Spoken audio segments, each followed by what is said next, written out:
We're here today at the lost village of Tyneham in Dorset. This is Tyneham, close to Corfe Castle. Village these days is not quite as lost as it used to be, but I'll tell you a little bit about the story in a minute. Here's the car park, and just down there, it heads into the remains of the village, and I'll explain to you in a second what happened to it. So this is Dorset, and we're at the lost village of Tyneham. Until 1943, Tyneham was a quiet fishing stroke agricultural village located in a deep valley between two steep hills on the Isle of Purbeck, which is a little backwater of the county of Dorset. Unfortunately, in 1943, the tenants here and the owner of the big house got a very nasty letter from the War Department. Kindly get out, we're taking your village. The result was they were forcibly evicted. Well, certainly they didn't want to go, and the site was turned into a D-Day training area and an overshoot for the Great Tank Range, which is way up there. That's the Lulworth Range and Bovington Tank Museum are all located on that far side. So they were turfed out in 43. The area was used extensively for D-Day training, both by Britain and America, and they were promised that they would eventually be able to move back.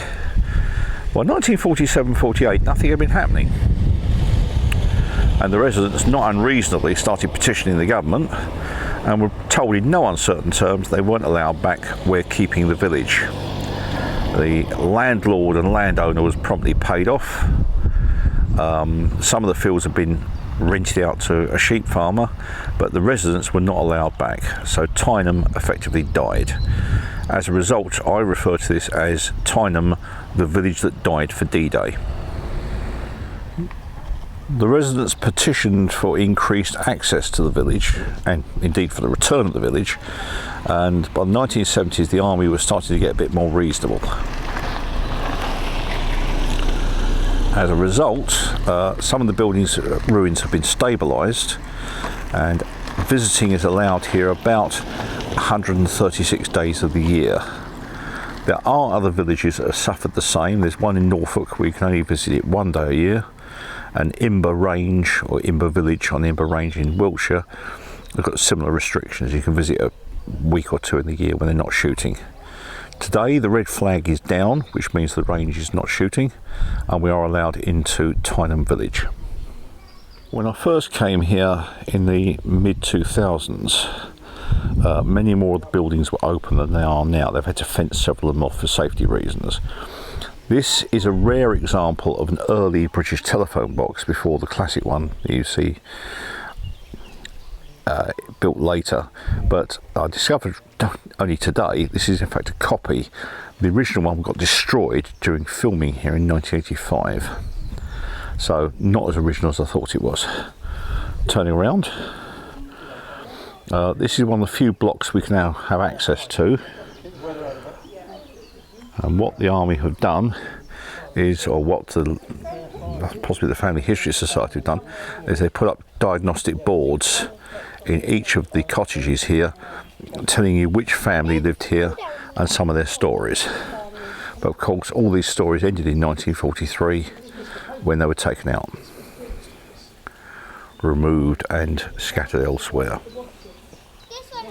Right, it's a slightly better view of the historic phone box, or rather the not so historic phone box, because apparently it's a repro. Up there is the single track that comes in from the little coastal road, and that is the only access to this site. And when the red flag is up, you can't even use that. The entire site is closed, and range safety officers from the British Army make sure you can't come down here. We're now inside a cottage referred to as number 4 The Row. This was a shepherd's cottage, and the board tells us it was the home of the Upshaw family between 1925 and 1929, and the family have very thoughtfully lent the local historical group who put these signs up copies of the family photographs And there's a wedding photograph there. People farming farming on that one. And there's a note up there that when the shearing was carried out around about 1917, it was done by a group of travelling professional shearers. The farmer didn't try and do it himself. And there's one of the Upshall family with a Dorset horned sheep, which is the local breed. And that's a member of the Upshall family who returned here in 1995. So, where possible, descendants still try to come back here. We're here inside another one. This is number 2, The Row. This was a labourer's cottage, and it was the home of the Whitelock family until 1942. So they'd have been here until the year before the great eviction of the families. I'm just going to turn around and show you the fireplace. And this was a 2-storey building, so you've got an upstairs fireplace there, downstairs fireplace here, and just over in the corner, I spotted this earlier on, just in there, there's actually a bread oven. You stoke a big fire inside there, heat up the bricks, rake out the coals, leave it glowing hot, and you put your fresh bread in on a wooden board, and that would be a bread oven. We're here at the parish church. It's one of only 3 buildings, one of only 3 buildings plus the farm that still have their roofs. This has been repaired and maintained. The village as a settlement dates back to Saxon times. It's believed to have been something here in Saxon times. The first definite mention is with the reign of the Normans.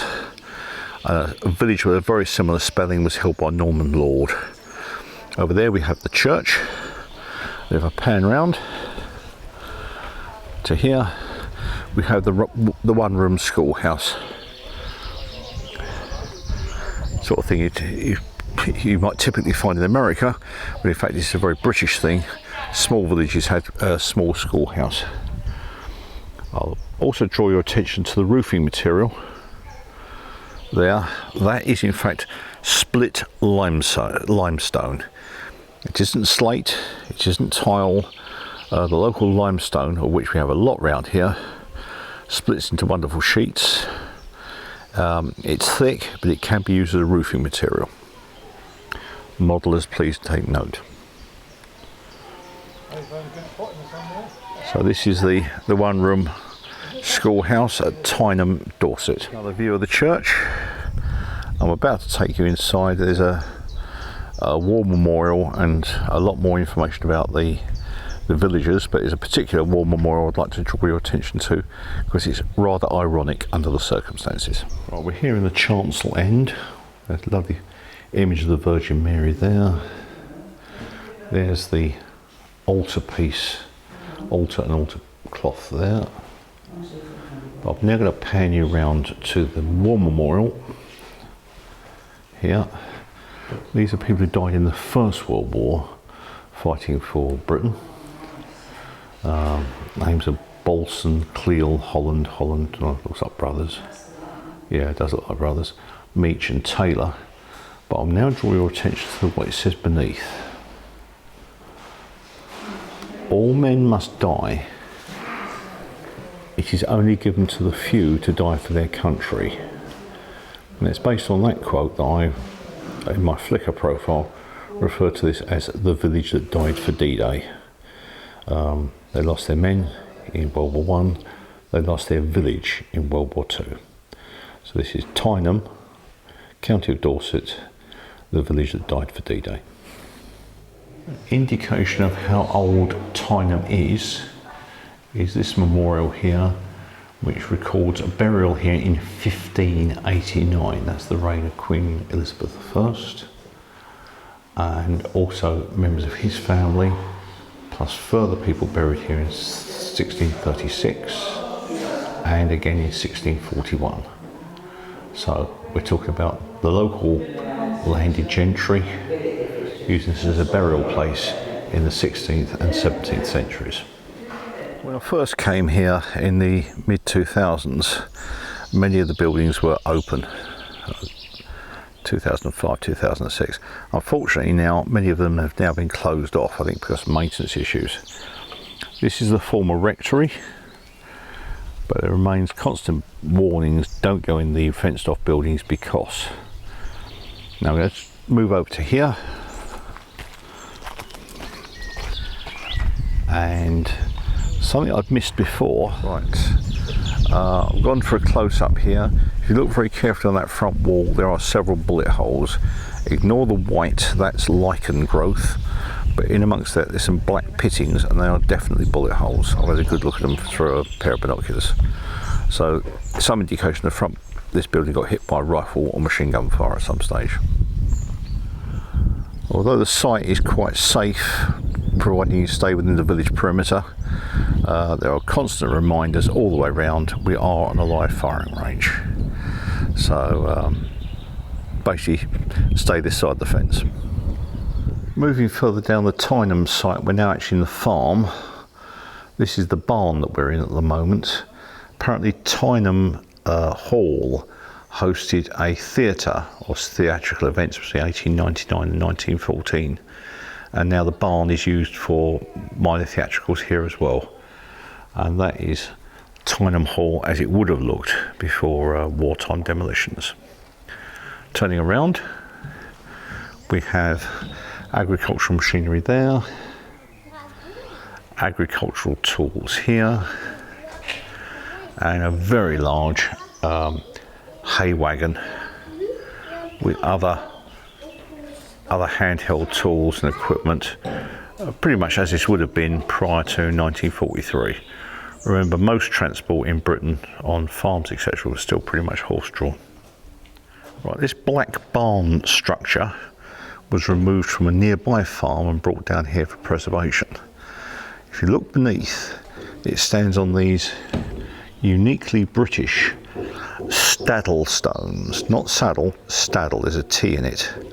And Staddle stones are a way of keeping vermin, rats, mice, field mice, etc., out of that building if it's being used to store grain.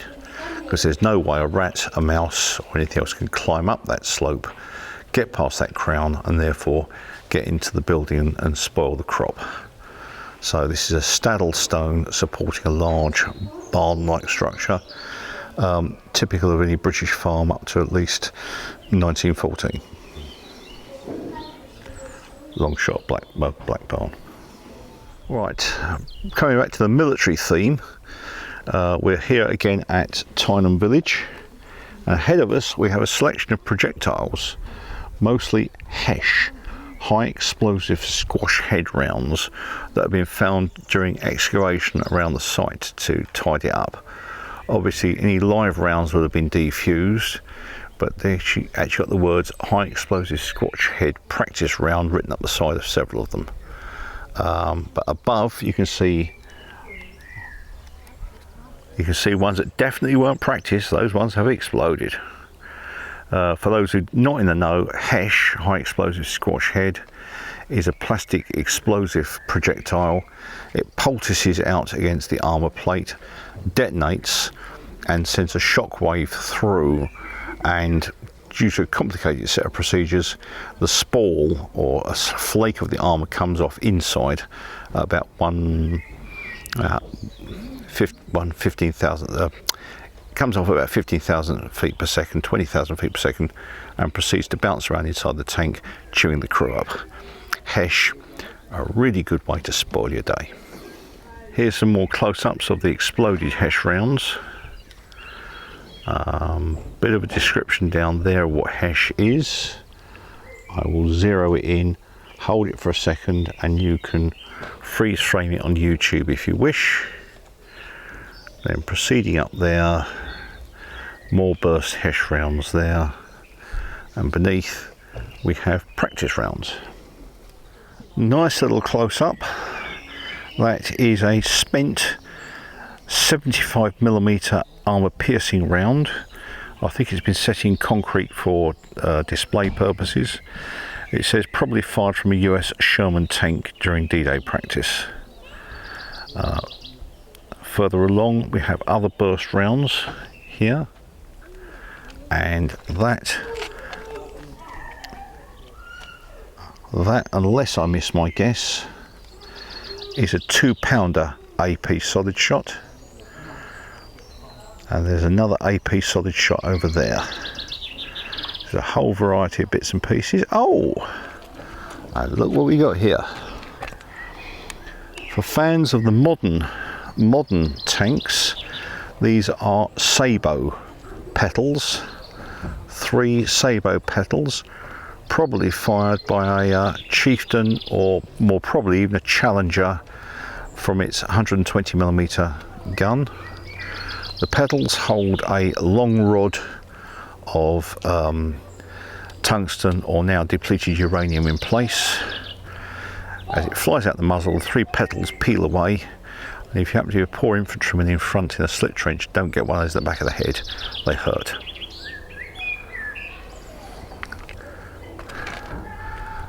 Another view here.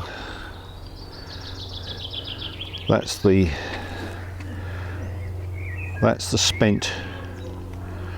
spent Sherman, or suggested Sherman 75mm projectile. Much larger. Can't tell, that looks like a 105. At the far end here, something with an HE fuse on it, which clearly hasn't detonated. Could be a time fuse 75mm, or not going to say on that one. Even a 3.7-inch anti-aircraft. Okay, they've actually been identified as 76mm from a Scorpion or Saladin armoured car. So it's 76mm Scorpion or Saladin armoured car. I'm pretty certain that's a 105. And there's a spent cartridge, probably for a hard to say on that one. Embedded, but lots of other scrap, and another set of twisted Hesh rounds. So here we are out on the range itself. We're taking the footpath down to Warborough Bay, and that, last time I saw this in a photograph, was provisionally identified as a Saracen, repeat, Saracen armoured personnel carrier. It has the shape and size of one. It's got a blow hole in the side, and it's clearly been used as a range target. Up slope, we pan out, you can see range numbers in this area, like there, number 6, there's number 5, 4, etc. It's an indicator to gunners to point in that general direction and find the target. And there is a wrecked Saracen, provisionally identified as a wrecked Saracen APC, spending its days as a range target. Still at Tyneham, we've walked down to Warborough Bay, bit of a trot, had to rest a couple of times. The children down there are actually sitting on World War II concrete dragon's teeth anti-tank defences, which I believe are in their original position. Quite why they put them there, I don't know, but they obviously had some very optimistic views on German tanks. There's another set behind me over there, which I'll go to in a minute. Those are World War II concrete anti-tank defences, colloquially known as anti-tank cubes or dragon's teeth. Right, I'm on the other side of Warborough Bay, near Tyneham, and this is a close-up of a very well preserved set of dragon's teeth.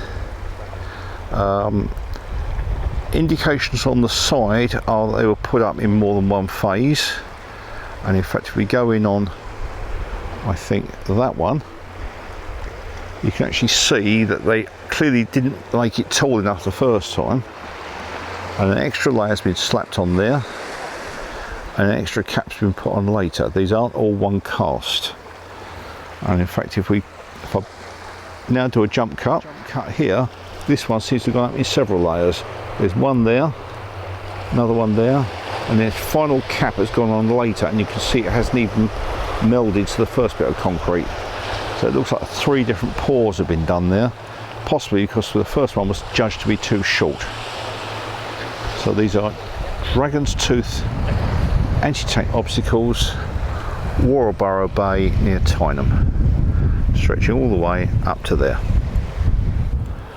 Special mention while we're here, I've covered these in some of my other videos.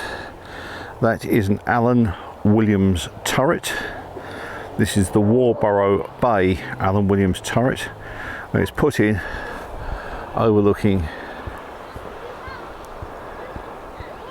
the bay itself. Anti-invasion defence, mostly manufactured 1940 to 41, mostly obsolete by 44. It is a Allen Williams turret. There is some dispute as to how Allen is spelt. It's either A-L-L-E-N or A-L-A-N. Take your money. Pays your money, takes your choice on that one. Allen Williams turret, Warborough Bay, near Tynem, Dorset. Right, still with the Allen Williams turret at Warborough Bay. That's the aperture at the front where a machine gun would have been based. It could also be fired out the roof here. I've explained this on the Cly one. I'll put a link on the end of my film. But I've just discovered on this one that this has been used for target practice. Those are two clear hits from anti-tank projectiles. Looks like 2-pounder or 20mm. So at some stage or another this has been used for a live fire exercise. Now, bearing in mind that this area became a range from the end of 1943 onwards, that damage has probably been inflicted any time from then on. So one hole there and a much larger hole on this side that is not a vision slit. Again, it looks like something has struck that at some speed. The vision slit as such is down there. That is a vision slit. There's actually 3 at very low level. Crew of these would be 2, maybe 3, with notes that the machine gun could be a Bren, a Lewis, a Hotchkiss, or whatever's available. Anti-aircraft mount on top, surface fire mount at the front, but frankly very poor quality armour. Nothing better than really mild steel.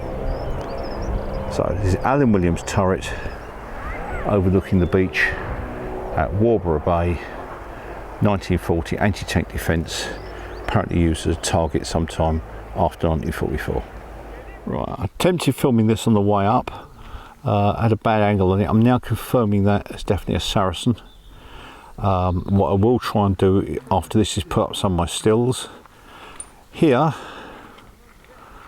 we appear to have a pulley mechanism and evidence of some sort of ditch running somewhere along there attached to the pulley mechanism. And I think that may have been for moving a moving target on a railway line, operated remote control along there through that cutting on a way off, allow targets to shoot at it.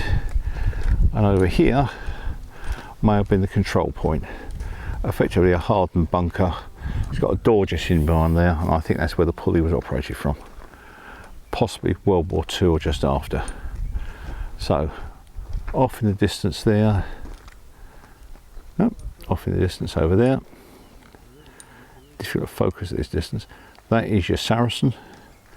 This is a footpath from Tynem down to Warborough Bay, and I will try to put up some stills immediately afterwards I took here in about 2006. Okay, this is some of my stills that were taken in 2006 or 2010. The foliage here is a lot lower, so that many of the vehicles are more visible. This one is clearly an FV432. It's been hit in the side. You're shortly about to see another FV432 up on the hill crest. And then further along from that, we have at least 2 Saracens and a couple of other vehicles. I think there's even been an Alvis Stalwart spotted there at some stage. There's one of the Saracens. There's a big crease in the side, which looks like a practice round has gone in at a very oblique angle, acute angle, depending which way you want to view it. That's Saracen 1. I think that's in my movie footage. And then coming up we have Saracen 2. And in these, the foliage is a lot lower. We're going to come to that in just a second. There is a reason. So that's Saracen number 2 at Tynem on the way to Warborough Bay. One of the reasons for the difference in the foliage around the vehicles between 2010 when I was last there and my movie footage is that many of the seeker deer which previously ate the vegetation have been shot. There's a massive clearance of seeker deer in the area, simply because they were causing a considerable amount of damage to wildlife and nesting birds. Continuing here, we have some still shots of Warborough Bay. On a bright day, the quality of the light here is almost Mediterranean. And these are yachts that have come round from the Weymouth Bay or from Swanage Poole Harbour area. They come round here and they're having barbecues on the beach, as you can see there. And it really is like the Côte d'Azur down there on a good day. So this is Warborough Bay, which can be reached on foot from the village of Tynem. Nice little spot for a day out, but extremely hot. Final view here of the rocks. The geology in this area is very, very dynamic, and the rocks have been thrust, folded, and pushed around in all sorts of different directions. This is part of the Jurassic coast, and there's lots of fossils to be found. So this is again Warborough Bay in Dorset.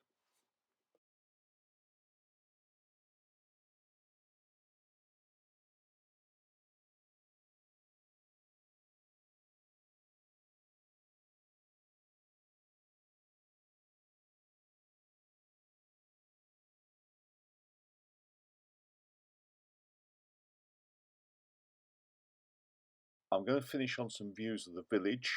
These are the buildings that are now fenced off and you cannot get inside. But when I was there in 2006 and 2010, it was clearly possible to see how people had lived. You can see the quality of there's a stove there and a cauldron. This is one of the two-storey buildings. Everyone was cleared out in 1943 and the buildings were pretty badly damaged. There has now been some stabilisation and 2 or 3 buildings you can gain access to easily, but many of the others have been fenced off. This is the stable block in the farm. The farm is one of the few areas that's still roofed, and as you can see it looks pretty much as if the horses and stable hands have just left, and they do try to create a little bit of atmosphere as if the people have just gone. And at certain spots, as we're about to see now, there are artifacts, horseshoes, horse brasses, old lamps, all sorts of things left scattered around, almost creating the impression they've just gone, which of course it was 1943, not now. To add to that quality, over in the shed on the other side, there's a derelict Fordson tractor, farm tractor, and that again gives you the idea that they've just gone. There's been a zombie apocalypse or whatever. But yeah, surviving Fordson tractor in the shed here. And finally, back to the phone box as I first saw it in 2006. And I think the closed sign is emblematic of what happened to the village. It's not just the phone box that's closed, it's the whole village. Tyneham in Dorset, the village which died for D-Day. This is Warspite out.